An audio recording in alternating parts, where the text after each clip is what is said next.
ഈ സിനിമ നടി രമ്യ നമ്പീഷിനെ പോലെ ഉണ്ടോ എന്നെ കണ്ടു കഴിഞ്ഞാ? നീ രമ്യ നമ്പീശൻ നിന്നെ ഞാൻ ഈ കാറിന് ചവിട്ടി പുറത്താക്കാതെ സ്മിതേ ഈ പിള്ളേരെ ഓർത്ത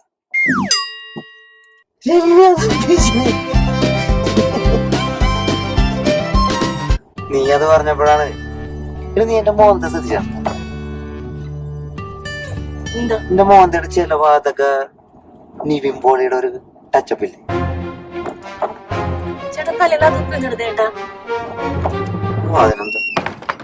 നിവിൻ പോളി ഞാൻ ഈ വണ്ടി നടന്ന് ചാടാത്ത പിള്ളേരെ ഓർത്തിട്ടാ നിവിൻ പോളി. അല്ല അതിപ്പം മുടി ഒരു പ്രശ്നമാക്കണ്ട. നിവിൻ പോളിയുടെ അപ്പൻ, അപ്പൂപ്പൻ, കൊച്ചാപ്പൻ എന്നിവരുടെ റോളൊക്കെ അഭിനയിക്കാനായിട്ട് ഈ തലക്ക് ചാൻസ് കിട്ടിയാൽ പറയാൻ പറ്റൂല.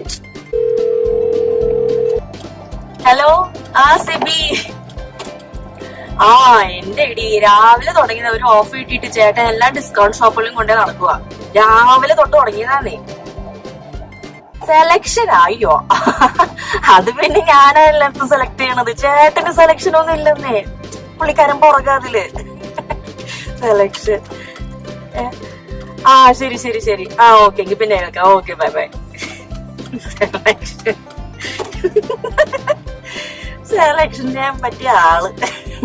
അല്ല അത് ശരിയാണ്, സെലക്ഷന്റെ കാര്യത്തിൽ ഞാൻ മണ്ടനാണ്. ആ പിന്നല്ലേ.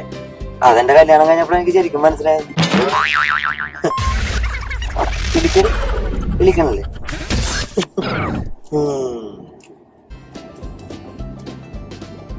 ചേട്ടാ കാർഡ് സ്പീഡ് ഒന്ന് നോക്ക്. എല്ലായിടത്തും സ്പീഡ് ക്യാമറ ഉള്ളതാ. ടിക്കറ്റ് എത്രയെന്ന് അറിയാലോ ഏട്ടക്ക്? ഒക്കെ എത്ര കോളം കണ്ടതാ മോളെ. ഞാൻ കത്തിച്ചു വിടും, എനിക്ക് ഡിസ്കൗണ്ട് ആവരുത്.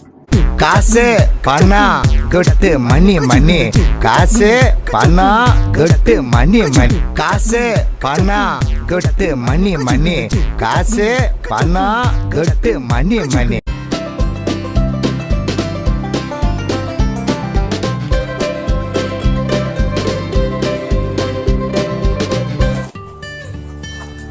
സ്മിത എന്താ നോക്കണത്? എനിക്ക് വിശന്നിട്ട് വാങ്ങിച്ച് ചോറ് ചൂടാക്കി. ചേട്ടാ ഒരു മിനിറ്റ് ചേട്ടാ, ഈ പോസ്റ്റിൽ എന്താ നോക്കണേ? സിറ്റിയോ പെണ്ണുണ്ടല്ലോ.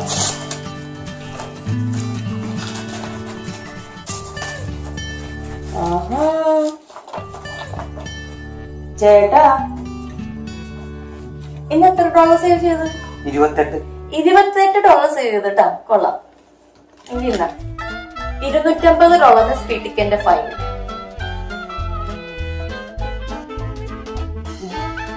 അയ്യോ ഇത് ഇന്നത്തെ അല്ലട്ടാ, ഇത് 2 ദിവസം മുമ്പ് കത്തിച്ചു വിട്ടില്ലേ ഡിസ്കൗണ്ടിന് വേണ്ടി. ഇത് അതിന്റെയാണ്. ഇന്നത്തെ 2 ദിവസം കഴിയുമ്പോ വന്നോളൂ. അല്ല സ്മിത, എന്റെ ചേട്ടാ പൈസ നമുക്ക് ആവശ്യമാണ്, പക്ഷെ അത് ആവശ്യത്തിന്. ഇതൊരുമാതിരി ആർത്തിയാണ്.